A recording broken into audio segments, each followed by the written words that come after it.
আসসালামু আলাইকুম বন্ধুরা, আমি সুদীপ চলে আসলাম। আজকে আপনাদেরকে নিয়ে যাব চুয়াডাঙ্গা জেলার অন্যতম বৃহত্তম মোটরসাইকেলের হাট। শুধু চুয়াডাঙ্গা হাটই না, এটা আমাদের গোটা বাংলাদেশ মিলে সব থেকে বৃহত্তম পুরাতন মোটরসাইকেলের হাট, যেখানে আপনার পছন্দের বাইকটি আপনি ক্রয় বিক্রয় করতে পারবেন। সেই মোটরসাইকেলের হাটে আসলাম। এই মোটরসাইকেলের হাটটা কোথায় এবং এই হাটে কি পরিমাণ গাড়ি ওঠে আপনারা দেখতে পাচ্ছেন। এখানে হাজার হাজার মোটরসাইকেল হাটে বিক্রয়ের জন্য উঠেছে। আপনি এখান থেকে গাড়ি বিক্রয় করতে পারেন, আবার আপনার পছন্দের বাইক আপনি এখান থেকে কিনেও নিয়ে যেতে পারেন। আপনি যদি মেহেরপুর, চুয়াডাঙ্গা, আলমডাঙ্গা, কুষ্টিয়া, কুমারখালী, খোকসা, ইবি, মিরপুর এই সকল থানাগুলোতে এবং কুষ্টিয়া জেলার আশেপাশে যে সকল জেলাগুলো আছে, এদিকে আছে আপনার নাটোর, পাবনা, এমনকি রাজশাহী থেকে পর্যন্ত এই মোটরসাইকেলের হাটে আলমডাঙ্গা বাস স্ট্যান্ডের মধ্যে এই মোটরসাইকেলের হাটটা অবস্থিত। এই মোটরসাইকেলের হাটে কিন্তু তারা সবাই তাদের প্রিয় মোটরসাইকেলটি বিক্রয় করতে আসে এবং অনেকে ক্রয় করতে আসে। সাধারণত এখানে প্রচুর পরিমাণে মোটরসাইকেল ওঠে, যেখানে আপনি 2000 কিলো, 1000 কিলো, 500 কিলো,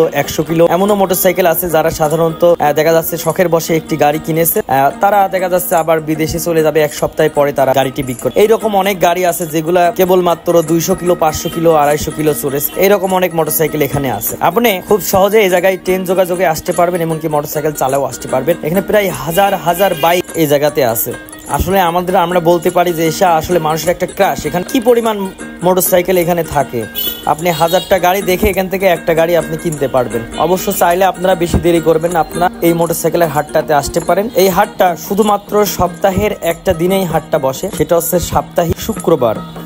সাধারণত শুক্রবার আপনি যদি 1টার পরে থেকে আসেন, বেলা 1টার পরে থেকে সন্ধ্যা নাগাদ পর্যন্ত আপনি বিভিন্ন ধরনের মোটরসাইকেল এখান থেকে ক্রয় করতে পারবেন। তাছাড়াও মোটরসাইকেলের পাশাপাশি এখানে মাঝে মধ্যে সাইকেল এবং স্কুটি, বাইক উঠতে দেখা যায়, সেগুলোও কিন্তু আপনি এখান থেকে পান। তবে সাইকেল এখন পর্যায়ক্রমে খুব কমই দেখা যায়, 2-1টা হয়তো হাতে গোনা থাকতেও পারে, নাও পারে, কিন্তু মোটরসাইকেল আর স্কুটি, বাইক আপনারা পাবেন। এখানে আমি দেখেছি যে 10-20 হাজার টাকার মধ্যে এখানে বাইক পাওয়া। তো আমরা কয়েকজনের সাথে কথা বলবো, তারা কিভাবে এখানে আসছে এবং বাইকের দাম এই সম্পর্কে আপনাদেরকে একটু ধারণা দেবো।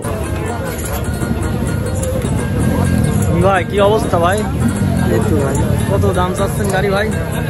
দাম ভাই 72 আছে। 72 কত কিলো চলেছে ভাই? স্টিয়ার নাম্বার, ফুল টায়ার কাগজ, 72,000। প্যাশন প্রো যে কালো বাইকটি দেখতে পাচ্ছেন, আসলে এই বাইকটার দাম চাওয়া হচ্ছে 72,000 টাকা। অবশ্যই কিন্তু আপনারা এই ধরনের বাইক কেনার সময় একটু দরদাম করে কিনতে পারবেন, কোনো সমস্যা নাই, প্রত্যেকটা বাইকে দরদাম করা যায়। এবারে আপনাদেরকে দেখাচ্ছি পালসার 150 সিসির মোটরসাইকেলটি, একেবারে ফ্রেশ কন্ডিশনে আছে। বাইকটা দেখে অবশ্যই বুঝতে পারছেন। তাহলে দেরি না করে চলুন মোটরসাইকেল মালিকের সাথে কথা বলে দেখি। কি অবস্থা গাড়ি কাকু?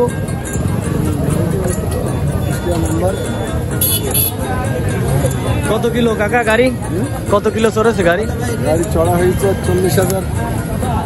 40,000। কাগজের কি অবস্থা? কাগজ হাফ। কাগজ হাফ। কোন এলাকার নাম্বার গাড়ি? কুষ্টিয়া। কুষ্টিয়া। কত দাম চাচ্ছেন? কত গাড়ি দাম? চাওয়া দাম হলো 45, কিন্তু বিক্রি 30। মানে 1.45 দাম চাচ্ছে, একটু দাম দর করা যাবে, 30 হলে দিয়ে দেবে। এখন অবশ্য আপনারা চাচার কাছ থেকে দামটা শুনে বুঝতে পারলেন যে আসলে কি রকম দাম চাওয়া হয় আর কি রকম দামে বিক্রয় হয়। মোবাইল নাম্বারটা 01726 715491।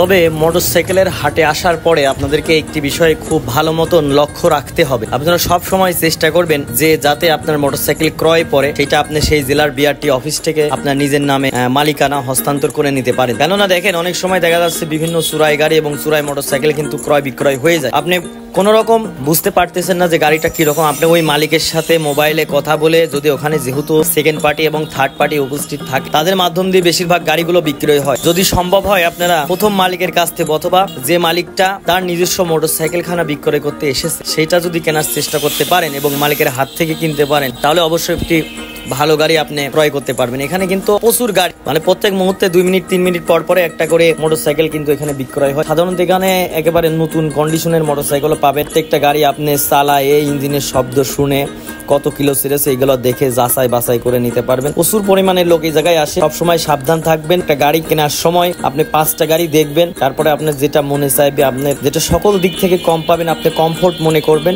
আপনি সেই টাইপের একটা মোটরসাইকেল এখান থেকে ক্রয় করতে পারেন। সবসময় চেষ্টা করবেন যেন যে গাড়িটা আপনি ক্রয় করতেছেন সেই গাড়িটা আপনার নিজ জেলার নাম্বার প্লেট। তাহলে আপনার নিজ জেলা হলে আপনি সেইখান থেকে আপনার বিআরটি অফিসে গিয়ে সেখানকার নাম্বার থেকে আপনার বিআরটি অফিসে আপনি আপনার নিজের নামে যত ডকুমেন্টস আছে সেইগুলা চেক করে নিতে পারবেন। তারপরও ট্যাক্স টোকেন এবং গাড়ির নিজস্ব মালিক যারা আছে তার কাছ থেকে নিতে পারলে সব থেকে ভালো হবে। তো যারা মোটরসাইকেল ক্রয় বিক্রয় করতে চাচ্ছেন তারা সাধারণত কিন্তু এই জায়গায় এসে অন্তত একবার দেখতে পারেন। অবশ্যই আমি মনে করি সারা বাংলাদেশের মধ্যে আলমডাঙ্গার মোটরসাইকেলের হাট অন্যতম বৃহত্তম একটি মোটরসাইকেলের হাট, যেখানে আপনার পুরাতন এবং নতুন মোটরসাইকেল বিক্রয় করা হয়। এখানে কিন্তু আমি দেখেছি 10 থেকে 20,000 টাকার মোটরসাইকেল পাওয়া যায়, 10-15,000 টাকার মোটরসাইকেল পাওয়া যায়। যাদের ইচ্ছা আছে যারা মোটরসাইকেল বিক্রয় করবেন কিংবা কিনবেন তারা কিন্তু এই স্থানে এসে অবশ্য আপনারা ট্রাই করে দেখতে পারেন।